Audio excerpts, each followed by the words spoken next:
All right, so, really good team win, unusual with the delay. So I was really proud of, we had a long time to sit in there of, to really talk to our players about finishing people off and, because these guys had rallied and had made a close game. So I was very pleased that we finished on offense and defense. We stopped them there, got the pick to shut down the series, and then, didn't give them the ball back again by making the 2 first downs to end the game. So, we talked about that during the delay, that very likely could happen. We obviously got to stop them on defense, and we'll probably need, eventually 2 first downs to end the game. So that was good. We've not been great at that, really, our 2.5 years here. So that was really good to see.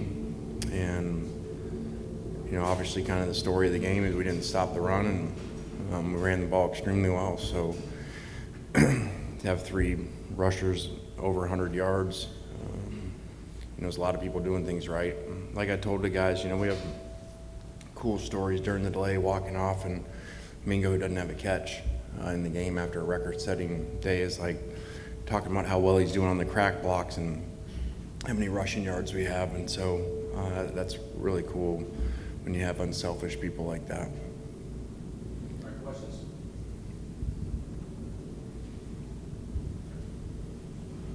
Lane, now, just based on kind of eye test, what was kind of your level of concern about defense coming out of this one? Auburn scoring 34, I believe that's 14 more than their average. Yeah, obviously that was not up to our standards, no matter who's in there. Unfortunately, our best player tried to go. Arguably our best player from an impact standpoint in Cedric, and wasn't able to play at all.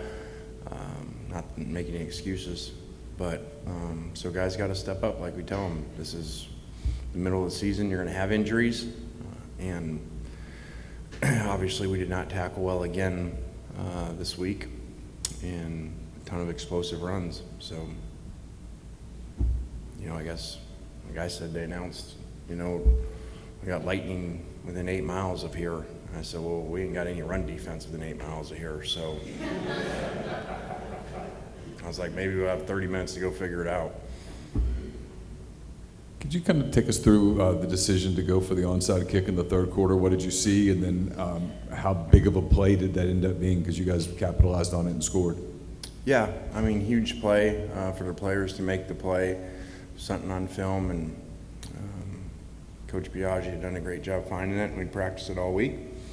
And, just had said if we were struggling in the game, and it was going back and forth, even though that wasn't maybe what people anticipated in the game, high scoring type of game, that, let's do it. And I think we'd just run an 11-play drive. And so think about that, when you get it, now they're back on the field again. And so I think they ended up playing 20 straight snaps of defense. So I'm really glad the players made it, and obviously impact the game a lot. But again, they don't work all the time if the players don't make the plays. You outgained Auburn 225-23 in that first quarter. Just what did you see differently defensively in that first quarter, and how did it kind of unravel the rest of the way?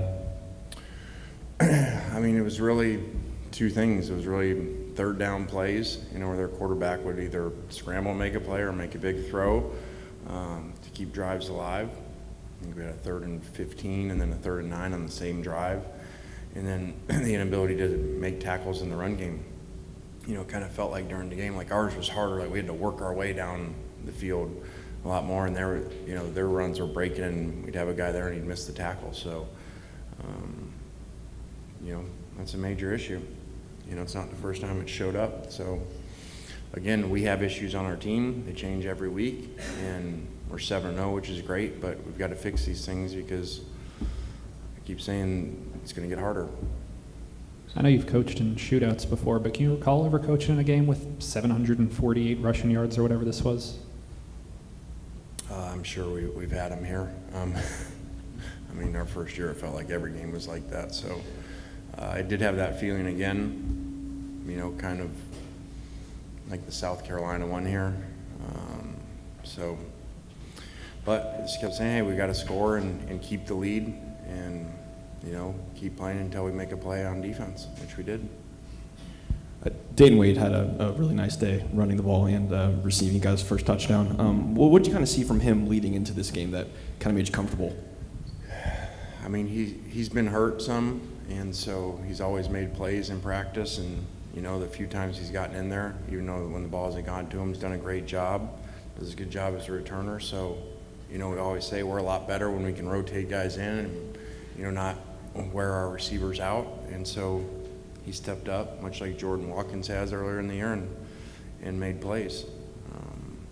So Jalen Robinson was out again, and so guys stepped up.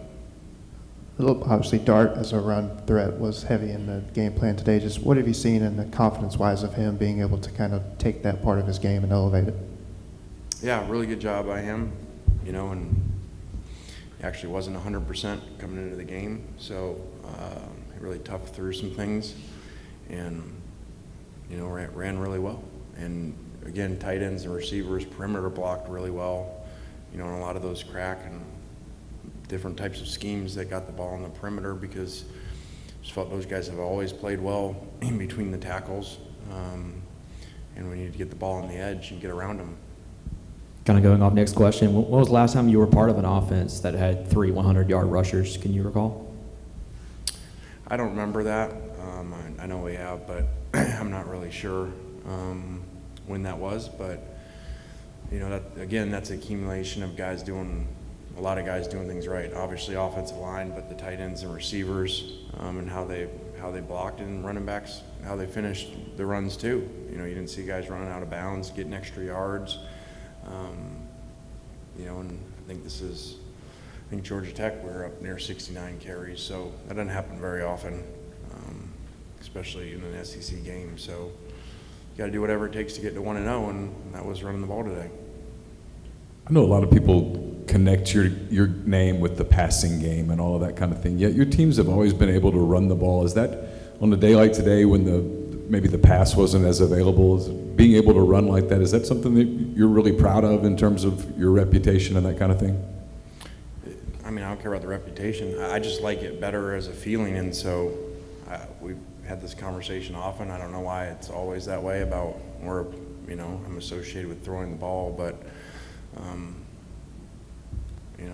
that was awesome to see today. And, the other way is fun, but, this is more demoralizing, to a team when you're able to, continue to run the ball like that. And you saw a lot of guys go down for them, and, we're able to wear them down, and right before the lightning delay, Q's run, finally broke. So it was good. Were you going for a handstand after the onside kick, or was that just kind of spontaneous, what you did there with the celebration? I don't know. I was trying not to be up there and pay attention, because I always think the other coach is going to look and if he's talking to special teams, maybe they're doing something. So I was actually pretending I was talking to the defense down there about the next series. I probably overthink things. So I kind of didn't. I actually watched the screen, so I wasn't watching the kick.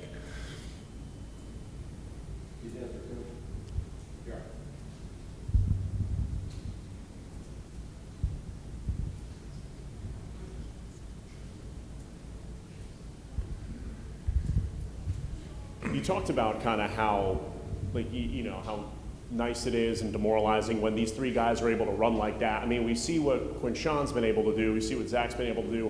One time we were talking to Jackson when he talked about running, and he said, I'm a football player first, and then a quarterback, and then those three guys were just under 400 yards. How can you kind of assess those three guys' toughness in this offense, and what does that kind of combination and culmination mean to it? Yeah, I think you have a combination of really tough kids. And like you said, Jackson, even though he's a quarterback, he has that mentality. I think that comes from his parents. His mom runs marathons, and his dad was a safety. So that's a pretty good combination to be physical and run the ball. So it was just great to see. And Zach had a great second half last week, which he'd be the first to tell you wasn't a great first half a week ago about being physical, running the ball. And so challenged him to come out today and play like he did in the second half, and he did. And it was huge.